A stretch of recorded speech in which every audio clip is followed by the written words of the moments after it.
ಆತ್ಮೀಯ ಬಂಧುಗಳೇ, ಶ್ರದ್ಧೆಯ ತಂದೆ ತಾಯಂದಿರೇ, ನಲ್ಮೆಯ ಸಾಹಿತ್ಯಾಭಿಮಾನಿಗಳೇ, ಈ ಹಿಂದಿನ 2 ಪದ್ಯಗಳಲ್ಲಿ ಜಗ ತಳಮಳಿಸುತ್ತಿದೆ ಅಂತಂದಾಗ ಅದಕ್ಕೊಂದು ಉತ್ತರವನ್ನು ಕೂಡ ಕೊಟ್ಟಿದ್ರು.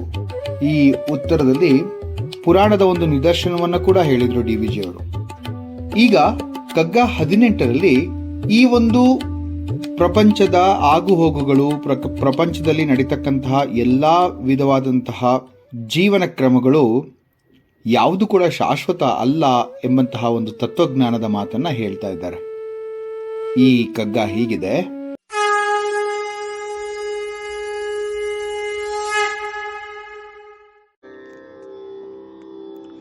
ನದಿಯ ತೆರೆಯವಲುರುಳಿ ಹೊರಳುತ್ತಿರುವುದು ಜೀವ, ಮೊದಲಿಲ್ಲ ಮುಗಿವಿಲ್ಲ ನಿಲುವಿಲ್ಲವದಕ್ಕೆ.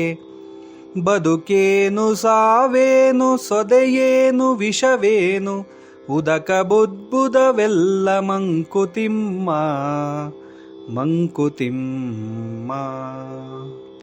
ನದಿಯ ತೆರೆಗಳಂತೆ ಅಂದ್ರೆ ಅಲೆಗಳಂತೆ ಹೊರಳುತ್ತಾ ಇದೆ ಈ ಜೀವನ. ಮೊದಲಿಲ್ಲ ಮುಗಿವಿಲ್ಲ ನಿಲುವಿಲ್ಲವದಕ್ಕೆ. ನೋಡಿ, ಇದಕ್ಕೆ ಮೊದಲಿಲ್ಲ ಕೊನೆಯಿಲ್ಲ, ಅದಕ್ಕೆ ಸ್ಥಿರತೆ ಅನ್ನೋದಿಲ್ಲ. ನಿಲುವು ಅಂದ್ರೆ ಸ್ಥಿರತೆ ಅಂತ ಹೇಳ್ಬೋದು. ಬದುಕೇನು ಸಾವೇನು ಸೊದೆಯೇನು ವಿಷವೇನು ಅಂತಾರೆ. ಈ ಕಗ್ಗದಲ್ಲಿ ಜನರ ಬದುಕಿನ ಬಗ್ಗೆ, ಜನರ ಹುಟ್ಟು ಸಾವಿನ ಬಗ್ಗೆ, ಆ ಅಮೃತ ಸದೃಶವಾದಂತಹ ಮಾತಿನ ಬಗ್ಗೆ, ವಿಷದ ಬಗ್ಗೆ ಹೇಳ್ತಾ ಇದ್ದಾರೆ. ಜನರ ಬದುಕೇನು, ಸಾವೇನು, ಅಮೃತವೇನು, ವಿಷವೇನು, ಇವುಗಳೆಲ್ಲ ಕೂಡ ಉದಕ ಬುದ್ಬುದವೆಲ್ಲ ಮಂಕುತಿಮ್ಮ ಅಂತಂದ್ರು. ಉದಕದ ಬುದ್ಬುದ, ಬುದ್ಬುದ ಅಂದ್ರೆ ಗುಳ್ಳೆ. ಈ ಉದಕ ಬುದ್ಬುದ ಅಂತಂದ್ರೆ ನೀರಿನ ಮೇಲಿನ ಗುಳ್ಳೆ ಅಂತ ಹೇಳ್ತಾರೆ. ಪುರಂದರದಾಸರು ತುಂಬಾ ಚೆನ್ನಾಗಿ ಹೇಳಿದಾರಲ್ವಾ: ಯಾರಿಗೆ ಯಾರುಂಟು ಎರವಿನ ಸಂಸಾರ, ನೀರ ಮೇಲಣ ಗುಳ್ಳೆ ನಿಜವಲ್ಲ ಹರಿಯೇ. ನಿಜ ಅಲ್ಲ, ಶಾಶ್ವತ ಅಲ್ಲ ಅದು. ಇದಿಷ್ಟು ಗೊತ್ತಿದೆ ನಮಗೆ. ಈ ಲೋಕದಲ್ಲಿ ಇರುವಂತಹ ಎಲ್ಲಾ ಜೀವಗಳ ಜೀವನವೂ ಕೂಡ ಒಂದು ತರನಾಗಿಲ್ಲ. ಪ್ರತಿಯೊಬ್ಬರ ಜೀವನವೂ ಕೂಡ ಬೇರೆ ಬೇರೆನೆ. ಪ್ರತಿ ನಿಮಿಷವೂ ಕೂಡ ಹೇಗೆ ನದಿಯ ಅಲೆ ಬದಲಾಗ್ತಾ ಹೋಗುತ್ತೆ, ಅದೇ ತರಹ ಜೀವನ ಕೂಡ ಬದಲಾಗ್ತಾ ಇರುತ್ತೆ. ಹುಟ್ಟಿನಿಂದ ಹಿಡಿದು ಸಾವಿನ ತನಕ ಬರುವಂತಹ ಎಲ್ಲಾ ಮಜಲುಗಳಲ್ಲಿ ಜೀವನದ ತಿರುವನ್ನ, ಜೀವನದ ಒಂದು ಬದಲಾವಣೆಯನ್ನ ನಾವು ನೋಡ್ತಾ ಹೋಗ್ತೇವೆ. ಈ ಜೀವನವು ವಿವಿಧ ತರನಾದಂತಹ ಏರಿಳಿತಗಳಿಂದ, ವಿಧ ವಿಧವಾದ ಪ್ರಸಂಗಗಳಿಂದ ಮತ್ತು ವಿಧ ವಿಧ ತರನಾದಂತಹ ವಸ್ತುನಿಷ್ಠಗಳಿಂದ ಬದಲಾಗ್ತಾ ಹೋಗುತ್ತೆ. ಈ ಜೀವನವನ್ನ ನಾವು ಈ ಕೆಲಿಡಿಯೋಸ್ಕೋಪ್ ಅಂತಾರಲ್ಲ, ಅದಕ್ಕೆ ಹೋಲಿಸಬಹುದೇನೋ ಅನ್ಸುತ್ತೆ.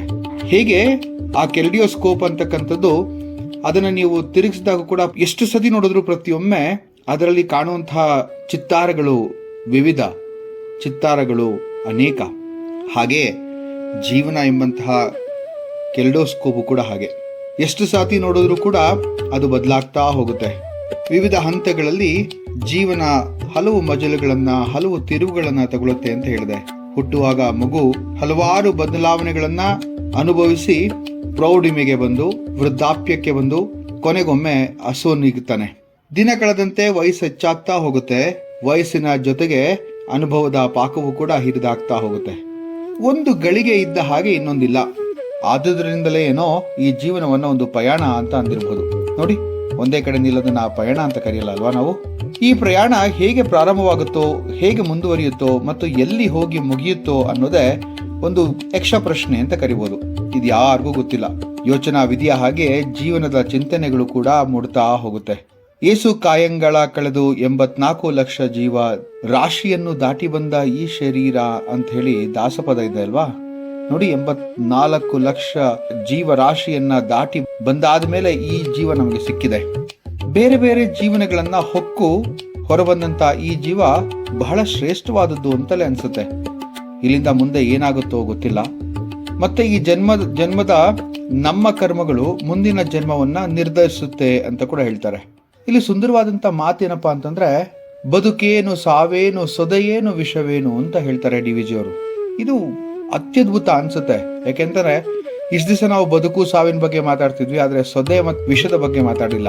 ಅಮೃತ ಮತ್ತೆ ವಿಷ, ಜೀವನದಲ್ಲಿ ಸುಖ ದುಃಖ ಹೇಗೋ ಹಾಗೆ ಕೂಡ ಅಮೃತ ಮತ್ತೆ ವಿಷ. ಇಲ್ಲಿ ಜಗತ್ತಿನ ಪ್ರತಿಯೊಂದು ಘಟನೆಗೂ ಕೂಡ ಒಂದು ಹಿನ್ನೆಲೆ, ಒಂದು ಕಾರಣ ಇದೆ ಅನ್ನೋದಾದ್ರೆ ಜಗತ್ತಿನಲ್ಲಿರುವಂತಹ ಜೀವಿಗಳು ನದಿಯ ತೆರೆಗಳಂತೆ ಉರುಳಿ ಹೋಗ್ತಾ ಇರೋದಕ್ಕೂ ಕೂಡ ಒಂದು ಕಾರಣ ಇರ್ಬೋದಲ್ಲ. ಕರ್ಮಗಳು ನಮ್ಮ ಮುಂದಿನ ಜನ್ಮವನ್ನು ನಿರ್ಧರಿಸುತ್ತೆ ಅಂತ ಹೇಳಿದೆ. ಆದ್ರಿಂದಲೇ ಸತ್ಕರ್ಮ, ಸದ್ಬುದ್ಧಿ, ಸಜ್ಜೀವನವನ್ನು ಮಾಡಬೇಕು ಅಂತ ದೊಡ್ಡವರು ಹೇಳಿರೋದು. ಈ ಬದುಕಿನ ಅರ್ಥ ಯಾರಿಗಾದ್ರೂ ಗೊತ್ತಿದೆಯಾ ಅಂತಂದ್ರೆ ಅದು ಇಲ್ಲ ಅಂತಲೇ ಹೇಳ್ಬೋದು. ಅಥವಾ ನಮಗೆ ಗೊತ್ತಿರೋದು ನಮ್ಮ ದೃಷ್ಟಿಕೋನದಿಂದ ಮಾತ್ರ ಅಂತ ಅನ್ಸುತ್ತೆ. ಆದರೆ ಅದು ಸತ್ಯವಲ್ವಲ್ಲ. ಸಾವಿನ ಅರ್ಥವಂತೂ ಅದು ಅಗೋಚರ, ರಹಸ್ಯ ಮತ್ತು ಅಗಮ್ಯ. ಒಂದು ವ್ಯಕ್ತಿ ಮೂರ್ತ ರೂಪದಲ್ಲಿ ಶರೀರದಿಂದ ಇರಲಾಗದಂತಹ ಸ್ಥಿತಿಯನ್ನೇ ನಾವು ಸಾವು ಅಂತ ಅನ್ಬೋದಾ? ಎಂತಹ ವ್ಯಾಖ್ಯಾನ ನೋಡಿ ಇದು. ಇದನ್ನೇ ಅಲ್ವೇ ರೂಪ ಬದಲಾವಣೆ ಅಂತ ಹೇಳೋದು. ಹುಟ್ಟು ಆಕಸ್ಮಿಕ ಆದರೆ ಸಾವು ನಿಶ್ಚಿತ. ಜಾತಸ್ಯ ಮರಣಂ ಧ್ರುವಂ. ಹುಟ್ಟಿದಂತಹ ಪ್ರತಿಯೊಂದು ಜೀವಿ ಕೂಡ ಒಂದಲ್ಲ ಒಂದು ದಿನ ಸಾಯಲೇಬೇಕು. ಈ ಜೀವವೇ ಬದಲಾಗ್ತಾ ಇರುವಾಗ ಹುಟ್ಟು, ಸಾವು, ಅಮೃತ, ವಿಷವೆಂಬುದು ಏನು ಎನ್ನುವುದು ಗೊತ್ತಿಲ್ಲ. ಅದು ಶಾಶ್ವತವೋ ಅಶಾಶ್ವತವೋ, ಅದಕ್ಕೆ ಒಂದು ಗುರಿ ಇದೆಯೋ ಇಲ್ವೋ ಗೊತ್ತಿಲ್ಲ. ಅದಕ್ಕೆ ಅಲ್ವೇ ಈ ಜೀವನವನ್ನ ನೀರ ಮೇಲಿನ ಗುಳ್ಳೆ, ನಿಜವಲ್ಲ ಹರಿಯೇ ಎಂದಿದ್ದಾರೆ ದಾಸರ ಶಿಷ್ಟರು. ಇಲ್ಲಿ ಯಾರು ಶಾಶ್ವತವಲ್ಲ, ಯಾರು ನಿಶ್ಚಯವಲ್ಲ, ಇಂತಹ ಸೂಕ್ಷ್ಮಾತಿ ವಿಚಾರಗಳನ್ನ ಈ ಕಗ್ಗದಲ್ಲಿ ಎಳೆ ಎಳೆಯಾಗಿ ಬಿಡಿಸಿರ್ತಾರೆ ಡಿ ವಿಜಿಯವರು. ಎಷ್ಟು ಸುಂದರವಾದಂತಹ ಕಗ್ಗ. ಇದರ ಸಾಲುಗಳೇ ಸ್ವವರ್ಣಿತ, ಅಂದ್ರೆ ಅರ್ಥ ಅದಷ್ಟಗದೇ ಆಗೋಗುತ್ತೆ. ನದಿಯ ತೆರೆಯವಲು ಉರುಳಿ ಹೊರಳುತ್ತಿರುವುದು ಜೀವ, ಮೊದಲಿಲ್ಲ ಮುಗಿವಿಲ್ಲ ನಿಲುವಿಲ್ಲವದಕ್ಕೆ. ಬದುಕೇನು ಸಾವೇನು ಸೊದೆಯೇನು ವಿಷವೇನು, ಉದಕ ಬುದ್ಬುದವೆಲ್ಲ ಮಂಕುತಿಮ್ಮ ಅಂತ ಹೇಳ್ತಾರೆ. ಇಂಥ ಅದ್ಭುತವಾದಂತಹ ಒಂದು ಕಗ್ಗ. ಮುಂದಿನ ಕಗ್ಗದೊಂದಿಗೆ ಮತ್ತೆ ಭೇಟಿ ಆಗ್ತೇನೆ. ನಮಸ್ಕಾರ.